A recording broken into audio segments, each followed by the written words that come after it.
Folks, the Chinese rocket industry is thriving. The sheer volume of research and development and product testing that is happening right now in China is world leading. And that's a hard concept for most of us in the Western world to really come to grips with. We grew up with this deeply held belief that NASA was the be-all, end-all of space exploration. But as it stands right now, they're in a pretty sad state of hanging by a thread, being propped up only by SpaceX. It's basically just a matter of good fortune that Elon Musk got rich and decided to blow $100 million on a rocket company. Meanwhile, China has been pressing steadily forward with an entire stable of Long March rockets that cover every base from heavy lift to crew-rated transport to small sat launchers. And China's commercial launch industry, or more like a public-private partnership kind of deal, is hard at work developing next-generation technologies like reusable rocket boosters and space tourism operations.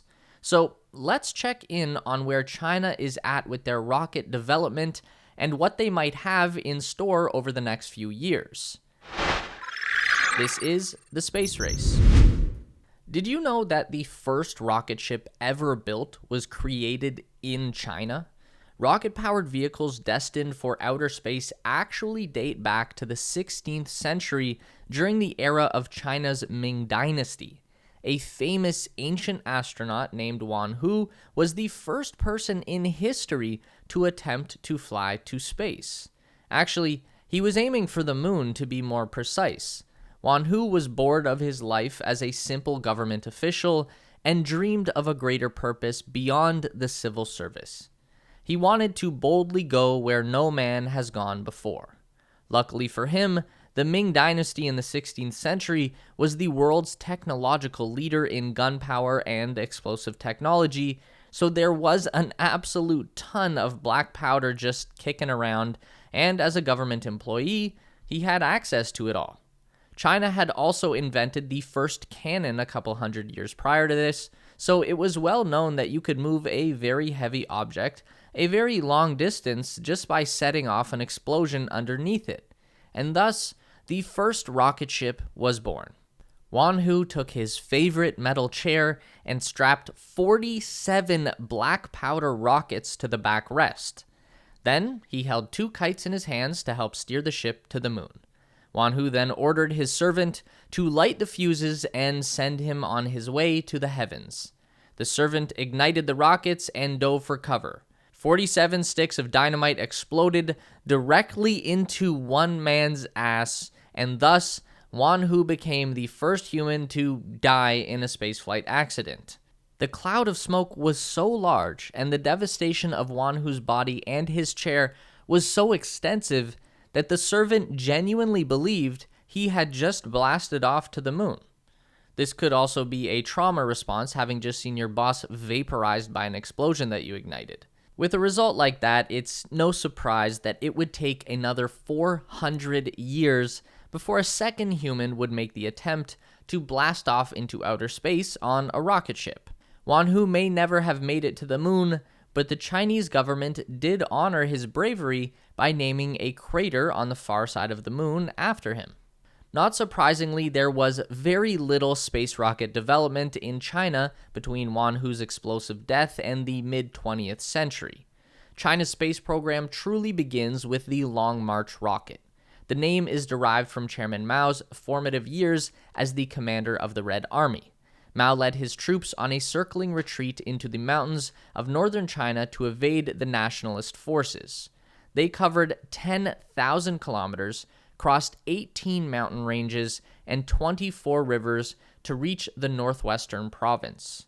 The vast majority of Mao's troops died along the way, but the act became so inspirational and heroic that the Chinese communists were able to rally support and rebuild the People's Army that would eventually install Mao Zedong as the leader of the Republic of China.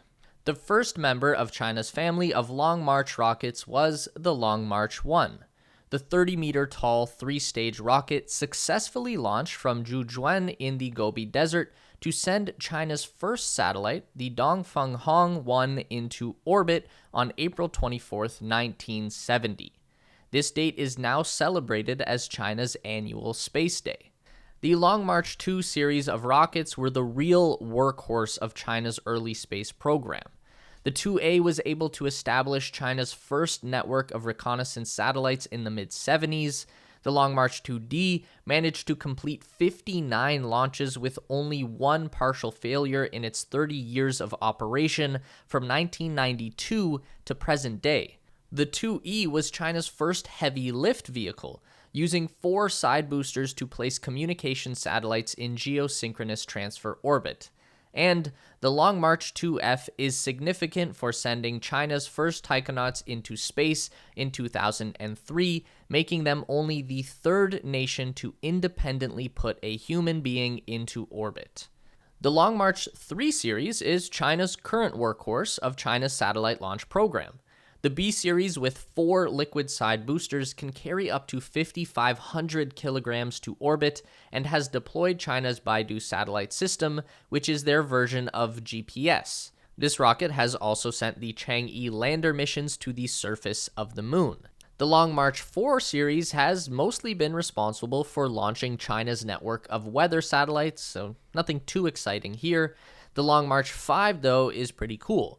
This is China's biggest and most powerful rocket to date, with a capacity of 14,000 kilograms to geosynchronous transfer orbit. This is the rocket that sent China's first payload to Mars, the Tianwen-1, that included both an orbiter and a rover. The Long March 5B variation is designed specifically to lift the 3 primary modules of the Tiangong space station into orbit, each weighing in around 22,000 kilograms. So that puts the Long March 5 just a little bit less powerful than the SpaceX Falcon 9, but not by much.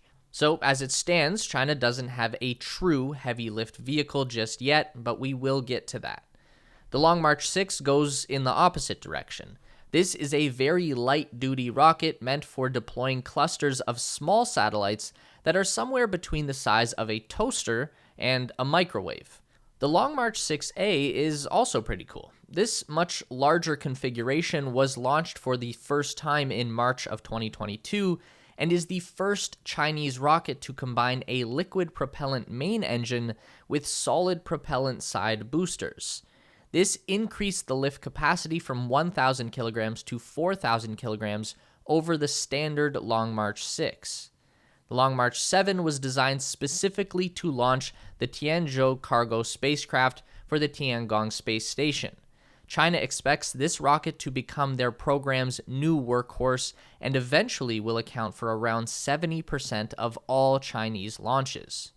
The Long March 8 is supposed to become the Chinese space program's first attempt at a reusable booster that would be in line with the SpaceX Falcon 9. So far, there have only been 2 launches of this particular rocket, the most recent in February 2022, and neither mission has featured an attempt to land the booster. The Chinese program has said that they are aiming for a successful landing and reuse of the booster by 2025. The Long March 9 is more of a conceptual idea at this point. China is envisioning this to be their super heavy rocket that will punch at the same weight as NASA's SLS and SpaceX's Starship. China is targeting a capacity of 150,000 kilograms to low Earth orbit. Their plan for this rocket is to begin placing large pieces of infrastructure into orbit around the Earth. That would include things like a much larger successor to the Tiangong station that is expected to have a 10-year lifespan. There have been rumors that China plans to construct a space station that is up to 1 kilometer across. For scale, that would be just over 2/3 the diameter of Deep Space Nine, which is not a real space station, I know, but it helps with the imagination. And they are also planning to use this lift capacity to begin construction of a research station on the moon. Though the original plan was for China to build this in partnership with Russia, and given the current state of things, it's hard to imagine Russia being able to contribute very much to the project. Lastly, there's the Long March 11. This is a bit of a weird one. It's a solid propellant rocket, so it's just a really big version of those cardboard rocket models. You light it and then it just burns until the fuel is all gone. There's not a whole lot you can do with these things, and it's mostly used to launch small satellites into sun-synchronous orbit. There is, though, one more new rocket that China is currently developing. It doesn't have an official name yet and is currently just referred to as New Generation Manned Launch Vehicle. So obviously this would be their new crew launch vehicle, which is great because while the Long March 2F has proven to be incredibly safe and reliable as a crew launcher, it also uses a very outdated and incredibly toxic fuel called hypergolic propellant. So that's bad. And in addition, China is pitching this as a reusable first stage booster that would function much like a Falcon 9, reigniting its main engines to perform a boost back burn and then steering through the atmosphere with grid fins. Then things get weird at the landing. Instead of deploying legs like a Falcon 9, China wants to use something they call a tethered landing device. It seems to be some combination of hooks on the booster that will catch on a series of tight wires on the ground. Sounds sketchy, but very excited to see them try it out. So that's a pretty exhaustive list of rockets, and with the exception of the original Long March 1, China is still using some variation of each Long March series. With the exception of a really big-ass rocket and a reusable booster, they have all of the bases covered. Now, obviously, it's not all one massive success story, and we're not going to deny for a second that China is shady as hell. Occasionally, parts of their spaceships definitely do fall down on top of people's houses, which is terrible, and plenty of other random chunks of debris that come flying down out of control and luckily, and thankfully, just hit the ocean. So it would be great if China was just a little more transparent. Anyway, hopefully you learned something about China's rocket lineup today. I know I was genuinely surprised to learn just how many rockets and how many iterations of each rocket they had developed, and how many were still in service. For the West to have the same depth of capability, we would have to basically combine every rocket design from SpaceX, Rocket Lab, Ariane, and ULA together to round out the fleet. So, do you think China can follow through with their plans to build a successful, reusable rocket and a super heavy lift rocket? Will they actually build a giant Deep Space Nine-sized space station?